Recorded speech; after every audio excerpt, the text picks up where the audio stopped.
আমরা এই টিউটোরিয়ালের মাধ্যমে শেখার চেষ্টা করব ArcGIS এ কিভাবে ক্রিজিং করতে হয়। এই ক্রিজিং একটি ইন্টারপোলেশন টেকনিক। বেসিক্যালি এটা পয়েন্ট ডেটার এগেনস্টেই তৈরি করা যায়। তো আমাদের কাছে একটি ডেটা রয়েছে, আমরা এই যে ডেটা, এটি XY লোকেশন রয়েছে, আমাদের বিভিন্ন স্টেশন রয়েছে এবং সেই সঙ্গে আমরা পার্টিকুলার প্রত্যেক স্টেশনে সয়েল পিএইচ কালেক্ট করা হয়েছিল এবং এটি প্রাইমারি ডেটা। সয়েল পিএইচ রয়েছে, এই XY লোকেশন রয়েছে, স্টেশন আইডি রয়েছে, অনেক ক্ষেত্রে স্টেশনের নামও থাকতে পারে, সেটা কথা নয়, স্টেশন আইডি বা স্টেশন নেম থাকছে, তার সঙ্গে XY লোকেশন রয়েছে এবং সয়েল পিএইচ রয়েছে। তো এক্ষেত্রে এটা সয়েল কেন, যে কোনো ডেটা হতে পারে, সেটি পয়েন্ট ডেটার এগেনস্টেই আমরা করতে পারি। তো এই যে এক্সেল ফাইলটা রয়েছে, আমরা এটা সেভ অ্যাজ করে, আমরা এটা এই ফাইলটাকে সেভ অ্যাজ করবো। প্রথমে সেভ অ্যাজে গিয়ে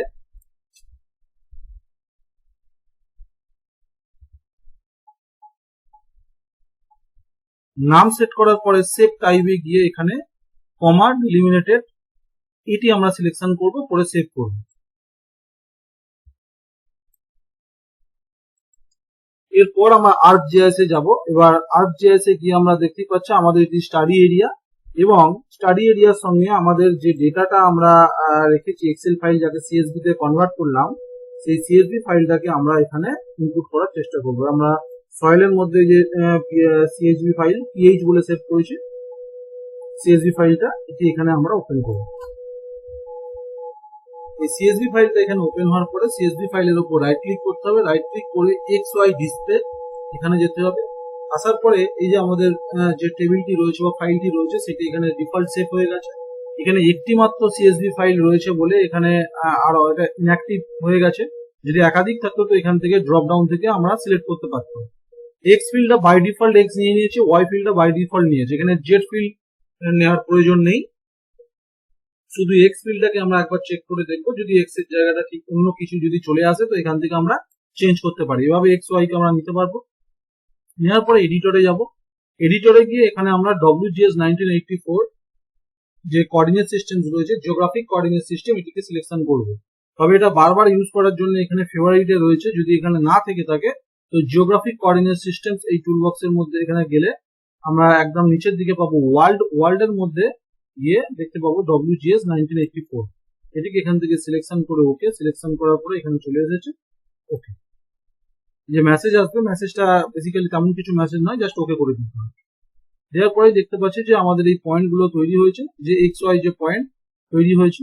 এরপর এটি একটা টেম্পোরারি বেসিস ফাইল, তো সেই জন্য আমরা একে এক্সপোর্ট করে নেবো। এই যে ইভেন্ট নামে যে ফাইলটা তৈরি হয়েছে, এটিকে আমরা রাইট ক্লিক করে ডেটাতে গিয়ে এখানে এক্সপোর্ট ডেটা করে আমরা যেখানে এটাকে রাখতে চাইছি, সয়েলের মধ্যে রাখতে চাইছি, তো এখানে আমরা নাম দিচ্ছি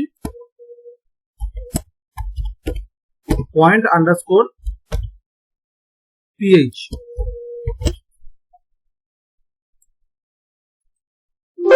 এখানে ইয়েস করলে ফাইলটি ওপেন হয়ে যাবে। এই যে পয়েন্ট আন্ডারস্কোর PH চলে এসেছে।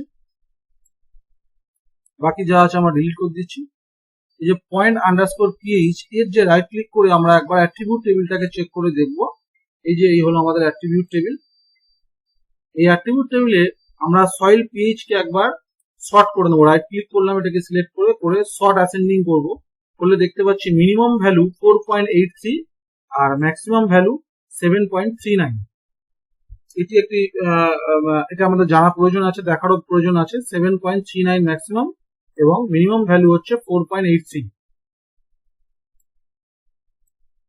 এরপর আমরা আমাদের আর্ক টুল বক্সে যাব। আর্ক টুল বক্সে গিয়ে স্পেশাল অ্যানালাইসিস টুলবক্সের মধ্যে গিয়ে যাব ইন্টারপোলেশনের মধ্যে ক্রিজিং। এই ক্রিজিং এর উপর ডবল ক্লিক করলে একটি ইন্টারফেস খুলবে।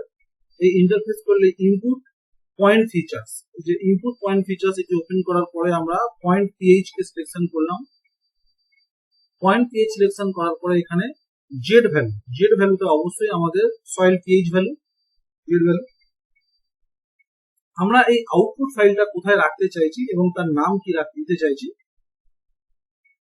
সেটি এখানে লিখতে পারি। তো আমি এখানে বাই ডিফল্টই রেখে দিচ্ছি। এরপর মোস্ট ইম্পর্টেন্ট যেটা হচ্ছে ক্রিজিং মেথড।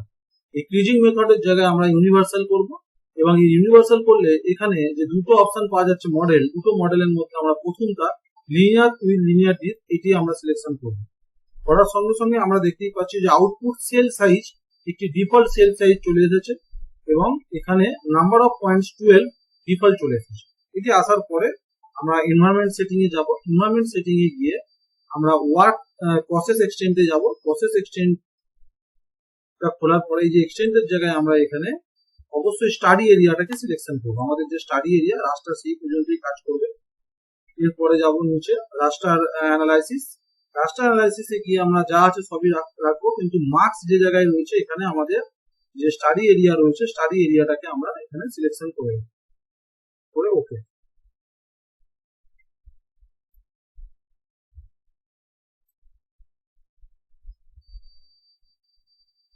দেখতেই পাচ্ছি আমাদের ক্রিজিং কমপ্লিট হয়ে গেছে। এই ক্রিজিং কমপ্লিট হওয়ার পরে আমরা একবার এই যে পয়েন্ট ডেটা রয়েছে পয়েন্ট ডেটাকে গিয়ে আমরা প্রপার্টিসে গিয়ে একটি লেভেল দিয়ে দেবো।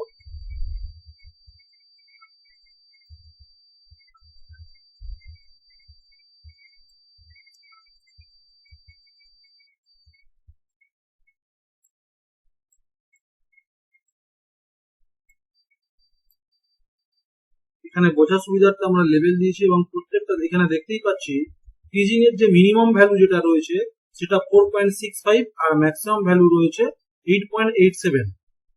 অ্যাকচুয়ালি আমাদের যে ডেটা রয়েছে এই ডেটার মিনিমাম ভ্যালু ছিল 4.83, তো 4.83 কিন্তু তার নিচে ভ্যালুটা চলে এসেছে 4.65। এক্স্যাক্টলি এই যে কালারটা এই যে কালার এই জায়গাটাকে ইন্ডিকেট করছি, এই জায়গাগুলোকে এগুলো হলো প্রেডিক্টেড এরিয়া। আমরা যে ক্রিজিং করলাম ক্রিজিং এর অবজেক্টিভ কি এটা এই ডেটার এগেনস্টে প্রেডিক্টেড যে এরিয়া তৈরি করা হয় সেই প্রেডিক্টেড এরিয়া হচ্ছে এটা, এগুলো হচ্ছে প্রেডিক্টেড এরিয়া।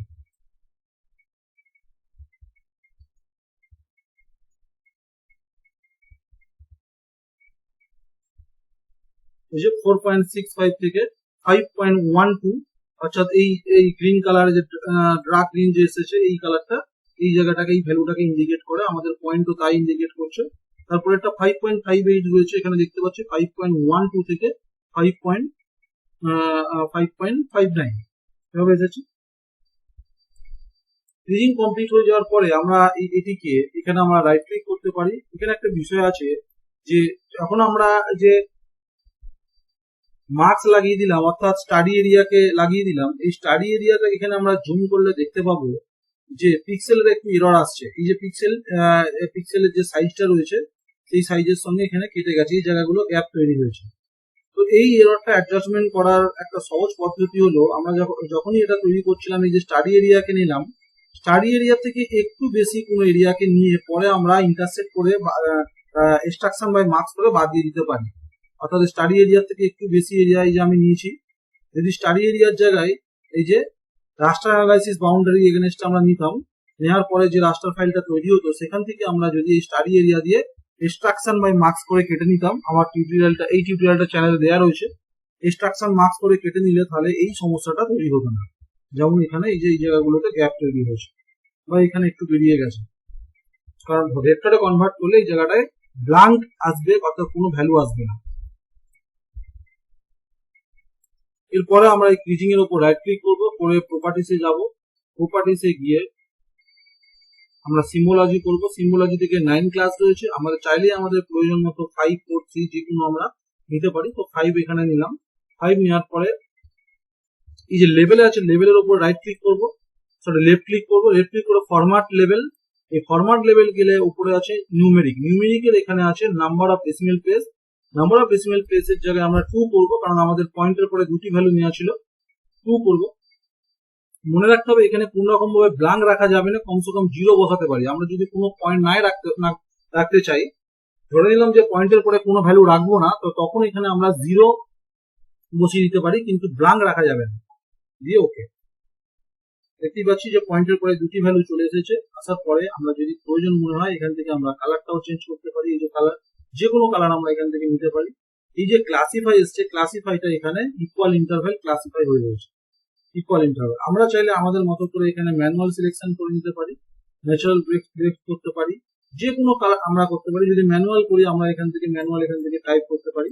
ম্যানুয়াল দিয়ে 5 দিলাম, তারপরে যদি মনে হয় এখানে আমরা 6 করলাম, এরকম ভাবে যে কোনো দিতে পারি, সেটা আমাদের অ্যাজ পার রিকোয়ারমেন্ট, আমরা যে ধরনের কাজ করছি তার উপর ডিপেন্ড করেই আমরা করতে পারি। করার পরে এখানে ওকে,